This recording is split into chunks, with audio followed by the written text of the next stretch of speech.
Hey Faris. Hello, sir. Hey, nice to meet you. Nice to meet Welcome you. to SYSTEMIZER TECHNIC. Thank you.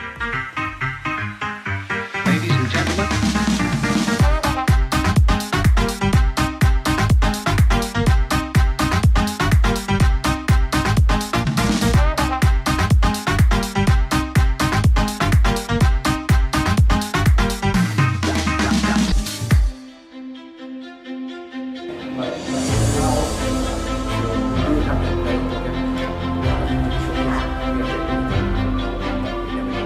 Hi, I'm so excited to hear your success story. But before that, you know that one Malay saying goes, tak kenal, maka tak cinta.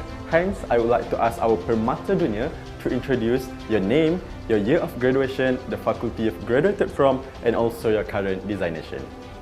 Hi, thank you so much for having me. My name is Hairie Zairel. I graduated from Multimedia University in 2005. I joined MMU in 2001. I was a faculty of management. I did my bachelor's degree in business administrative in IT. Alright, good to know you, Mr. Hairie. While I am Muhammad Faris Fikran bin Muhammad, a first-year virtual reality undergraduate from the Faculty of Creative Multimedia, MMU. Without wasting any time, let us begin our interview session. I already know part of yourself, but I actually have no idea what you are doing. So, to start with, could you please brief us regarding your business? Okay, I run multiple organizations, in total about 5 organizations. My own baby is called SYSTEMIZER TECHNIC and ST Technology Malaysia. They're basically the same entity. So like I said, what they do is trying to solve, most organization runs on IT infrastructure. So they have front-end computers and they require back-end operations. So the back-end operation, they run basically data centers or they run on cloud, for example. So they require someone to not only troubleshoot, build and design, at the same time maintain those infrastructure. So that's where SYSTEMIZER comes in. So at the same time, what we're trying to evolve a lot of this organization is trying to automate this process. So there's no more concern about how the network used to run in terms of how data centers run. We will automate all that process. That's SYSTEMIZER's core business. At the same time, I do have another organization called City Barat. Basically, it's a family-run business. So City Barat has 2 arms. One is agriculture. So it has oil palm and it has a chili plantation. All right. At the same time, it do has asset all over Malaysia. That's in Johor Bahru, in Selangor, and Perak. At the same time, I do run an organization called Sentinel Insight, in short CSB, which is basically the hostel facility. The hostel facility house close to 3,000 foreign workers, sorry, 3,500 foreign workers, one in Lumut and the other one in Teluk Intan. So it's a hostel facility.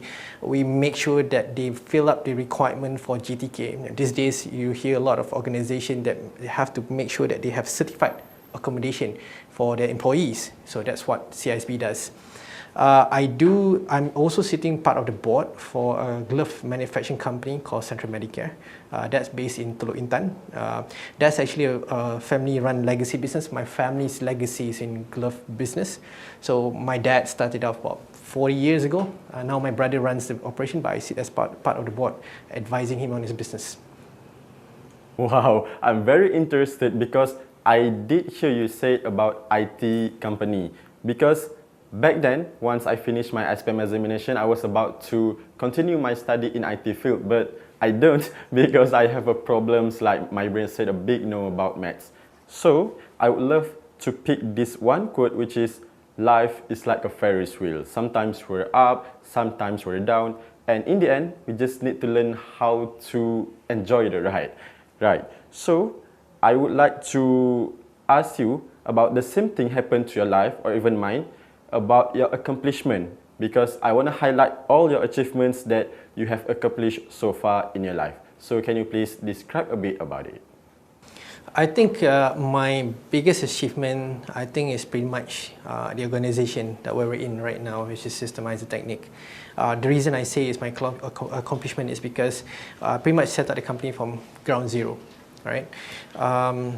In IT per se, to come back to your question, if you're interested in IT, math is important, but it's not that critical. Yeah. Because for me, I love IT, but math's not that great. So what I did was I joined IT industry as a sales, right, what they call me client rep. Right? It's very different. A lot of people has this mentality mindset that if you're doing sales for IT, you're selling credit card. No, selling IT is client rep are corporate sellers. We are corporate sellers. We sell solutions. It's a multi-million solutions to organization, MNC, banks, government sectors. So the reason I say I'm proud of SYSTEMIZER Technic is because, like I said, number one, I built it from scratch ground. Number two, right now it's supporting Johor, Sabah, and all the way to Penang. So we have clients all over the place. Number three, we have blessings supporting customers such as Bank Negara, Bank Islam, Product Manufacturing, Takaful Ikhlas, AI Insurance. At one point, we were even supporting BMW Group itself. For me, it was a pride because we were competing against the large organizations, CTCs, we were against IBM, HP, Oracle, Dell, and those are our competitors. And toward our last 13 to 14 years, SYSTEMIZER managed to sustain and to support and compete toe-to-toe with this organization. Keep in mind, these organizations are 20 years older than us, 15 years older and large, multi-billion pocket. But continuously, SYSTEMIZER will always come as a value, and we always come competitive against them because we show the true value of being Malaysian, our ability to work hard and strive hard. Being an MMU student, show them we are creative, we're hardworking, we're committed to our projects. But at the same time, to show the ability that even though how big or small organization is, I think at the end of the day, the customer wants to see your commitment level.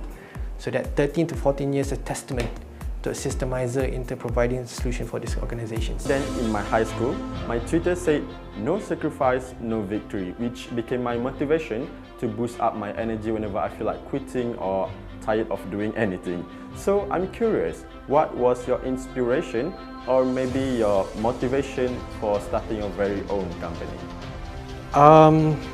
I think I had first of all, it was my idol, which was my dad. So my dad was, let me backtrack a bit about my dad. My dad, by the time he passed away, he was identified by Forbes as one of the most successful entrepreneurs in his time and his era. The reason he was successful is not because the organization he built, but the fact that he did not know how to read, he didn't know how to write. My grandfather, of course his dad back then, was only a farmer.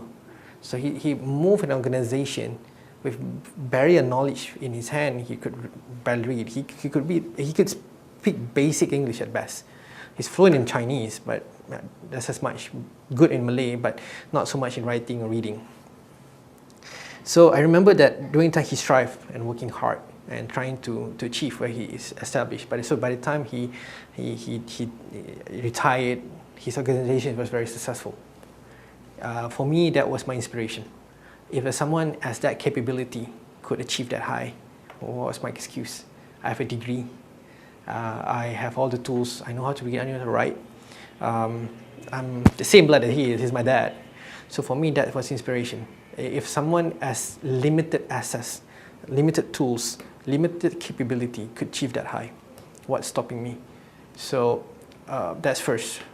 And number two, I was always hungry. I always hungry to achieve, to build a legacy. I keep telling my team as well here in SYSTEMIZER as well, one of my biggest inspiration, or one of my biggest drive is to build a legacy. You can build an organization, you can build a company tomorrow, you can build an organization the day after, but people will forget them.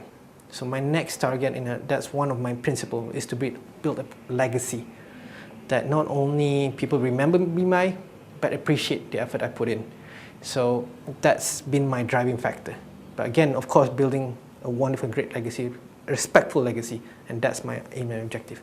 So that's my driving factor. My family, my dad, at the same time, of course, my willingness to try to build something that's a bit long-lasting. Well, it is totally inspirational to everyone, especially for those who are struggling to start a business. Remember, you may be small, but you are mighty. Moving on, you know there's no land that didn't get raining, there's no ocean that didn't get turbulent. Same goes with our life, because we must face a lot of challenges. So what are some of challenges that you faced while doing your business? I think one of the lessons learned that I want to share to the alumni and to the students. Yeah. The moment that you start a business or you go in your life, I want to inform that, I want to let you guys know that turbulence or hardship, it won't come once. It'll keep coming again and again and again and again. It'll come. Sometimes slightly easier. Suddenly it can be a bit tougher. Something can be insanely tough. I think the biggest challenges for myself, I have run through an organization where the funds was running very, very low. Recently, I lost almost all my engineers. I have an engineering division called CSDD team, the Client Service Delivery team, and I lost all of them. And we hired them with hard work during the MCO. You know, a lot of organization during MCO was downsizing. SYSTEMIZER was growing. I did the other way around. I asked my team to make sure let's expand, let's grow as a bigger team. So we had the biggest capacity, we had a team close to 40 in SYSTEMIZER alone. We lost almost all that resources engineer because of the great resignation that happened last 6 months. They got better offers. I'm not upset because they were going to larger organization, bigger, much more established organization, but it was tough. Can you imagine losing almost half of your resources, you know, in the time that you're supposed to be growing? So like I said, the challenges comes again and again, but my point is, I think as an entrepreneur, you just got to be resilient. You just have to wake up and don't ever be upset that you're sad. You are human, so you just got to move on to the next day. Alright, despite all those challenges, it actually reminds me of a song by Stephanie San. I think you well known with this song because it's actually a song that OCs in MMU usually sing to the freshies, which is, look where we are, we've come so far, there's still a long, long way to go. Okay, so enough with that part. Now let us proceed to a bit of throwback of your life as a student back then in MMU. So can you please share some of your MMU memorable moments that you still can't get off until today? Oh, that's a tough one. I have a few MMU moments. I had a lot, to be honest. I enjoy my time in MMU. I can't really choose one specific memory. It's not because I didn't want to, because every of that memory segments in MMU is very important. It made me mature who I am now. It defines my personality today. I had great friends, fantastic lecturers, fantastic academic student supporting staff who helped me through my years in MMU. I joined, like I mentioned before, I was a Vipers rugby player. I was with MMU Motorsport Division. I was in OC committee. So to choose one memory, it's tough. I even met my wife there. Maybe you can share in some MMU. of them. Yeah, so I met my wife. She was the same batch as I was. She's a business student, but she's doing accounts. We did prom every other year together.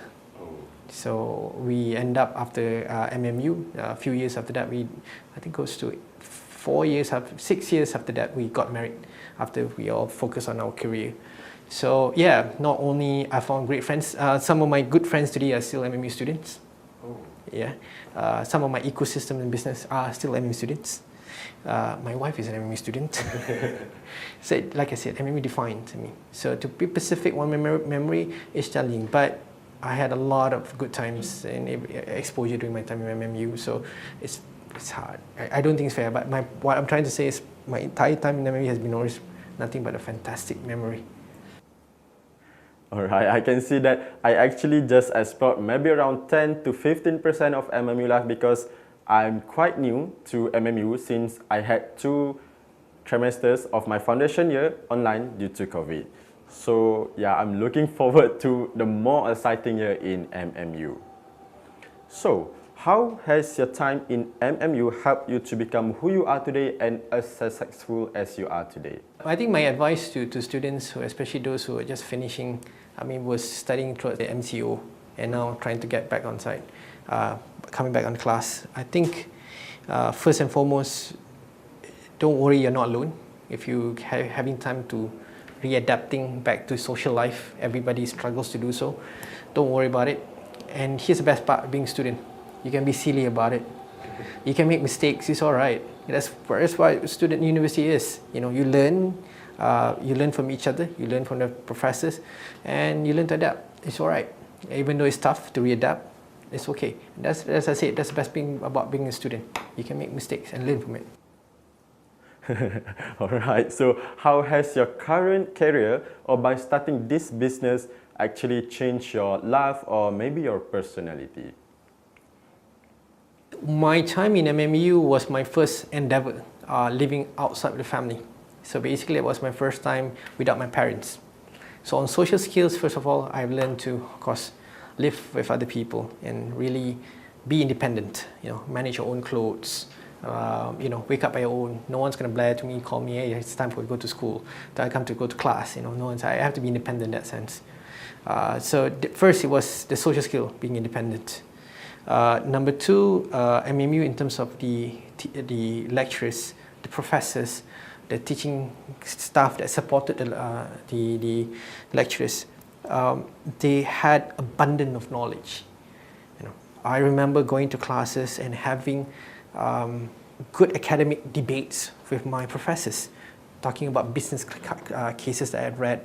It sounds boring, but they always never seem to surprise me about the different angles I should look into. Being a student, you will see things at one narrow point of view. You always have that perspective. But that's one thing about the good things about the learning staff and the professor and the teachers. They allow you to open and see a broader view. So that's second. Third, it also prepared me for my next step in my career and at the same time for my next international endeavor.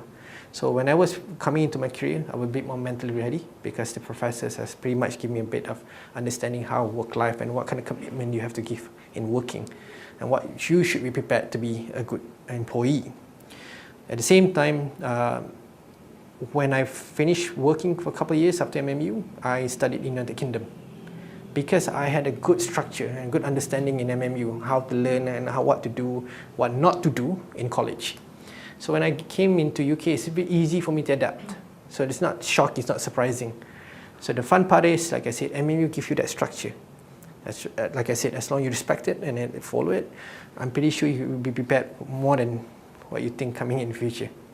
I see. So I would say like, you really had a great time as a student back then, right? I had a wonderful time. I think, like I said, I repeat and I definitely emphasize that one of my best time was definitely in MMU. Like I said, and I give an example just now I told you. In being a student, you can be silly, you can make mistakes. You know, just don't do anything crazy. But my point is, you can make mistakes. You learn to test what is your sociability and what you can do and what you're not supposed to do.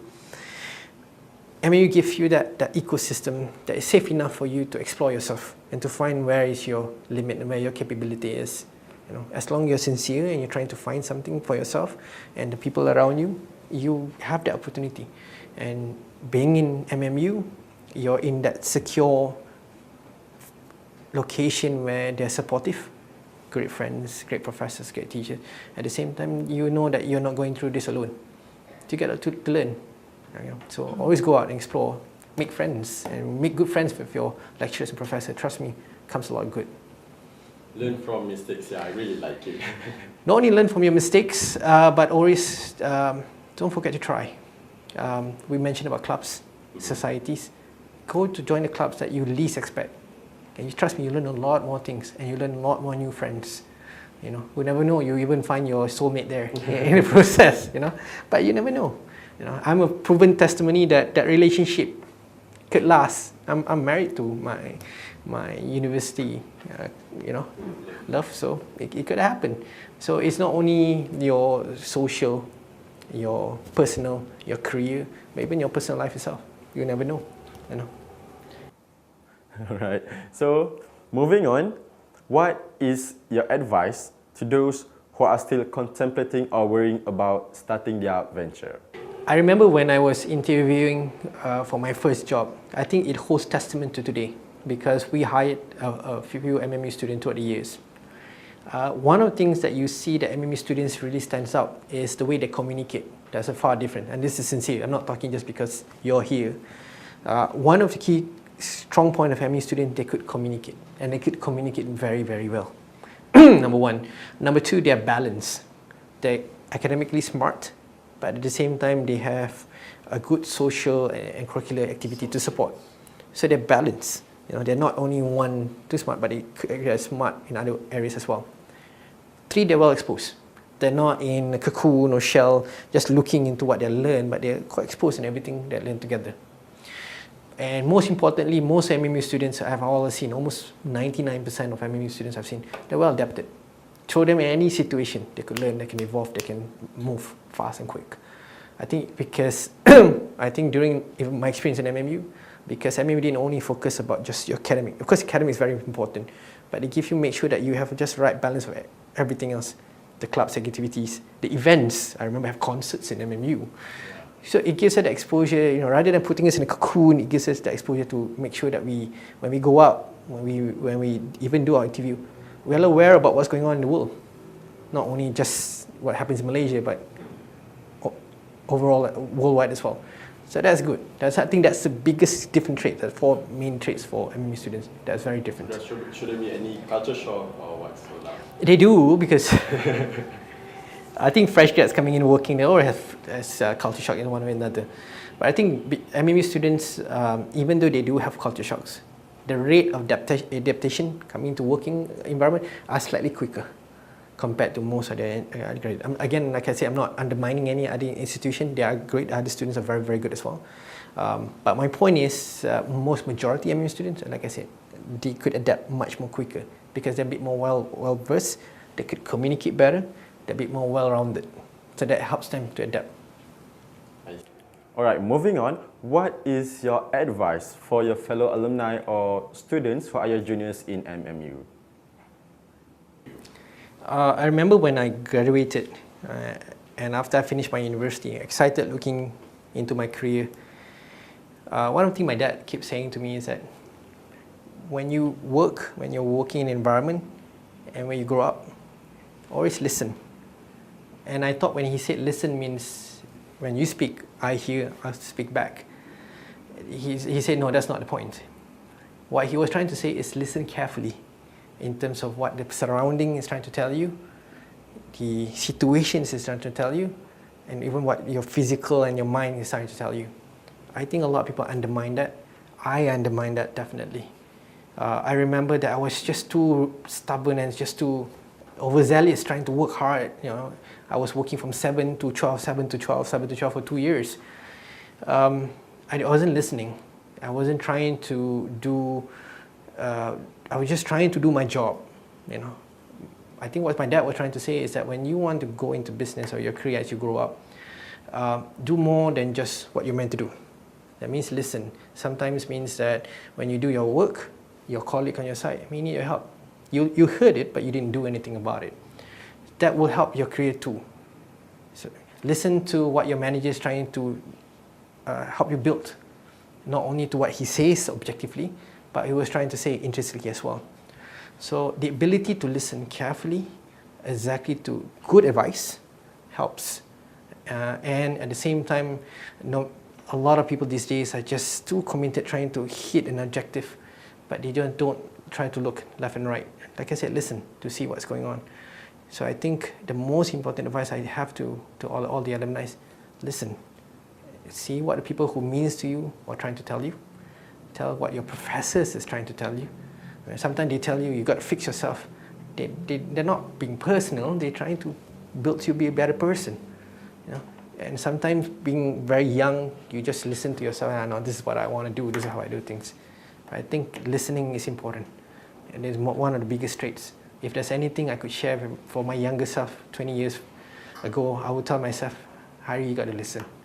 Listen to good advice, find a good mentor, always read and always, see what your colleagues are doing, what your friends are going, see what you could contribute. When you listen enough, you go faster, you adapt faster, and you can achieve faster. But that means that you got truly to listen. And of course, hear good advice, most importantly. So last but not least, this is my personal question. So you did mention you joined lots of events, club and societies, sports and so on. And I think you also do believe there are some students who think extracurricular activities might not be that important because they say we need to focus on our academics and so on. So how do you think by joining all those extracurricular activities and events help you to become who you are today, especially for your character development? I could just say that if you don't join any of the external activities other than academics in MMU, you're not going through the full MMU experience. That creates 50% of the MMU experience. Don't take me wrong, CGPA grades is important, your final work assignment is important. But if you don't go through that entire experience, you won't learn the holistic experience of being an MMU student. So how is it very important? Because I was joining MMU Motorsports, I was in the English Society, I was in the Debate Society, I was an MMU Viper. I'm very small back then, very, very small. But I got to know a lot of friends, you know. I was even organizing concerts in MMU, and I was even an OC, joining, helping new students adapting to MMU. How is it important? You get to test your ability to lead, to be a team player. Like I said, to practice your listening skill, where you actually listen to your subordinates and your supervisors and your project team, where you listen, or you're not a team player at all. So that's why you test your ability. But the most important thing, it makes MMU life much more fun. Why do you want to rigid look at your work every other day? You need life. Now, don't find life so far. Why are you looking life and online, social media? Don't look at that. That means something, but that's not everything. So joining this club, joining this society gives you exposure and to have real value, real life meaning, to actually see and talk to someone. And that you will cherish for the rest of your life. And that kind of relationship, that kind of memory will last your entire life. So is it important? Oh, please do not skip those. Join them, have fun. Because the only those society, one of the key factors were built to keep you guys entertained and learn something that they can't teach you in books. So please join. This is very, very important. Alright, thank you for your time and see you again. Right. Safe trip. Thank you for coming. Alright, thank you.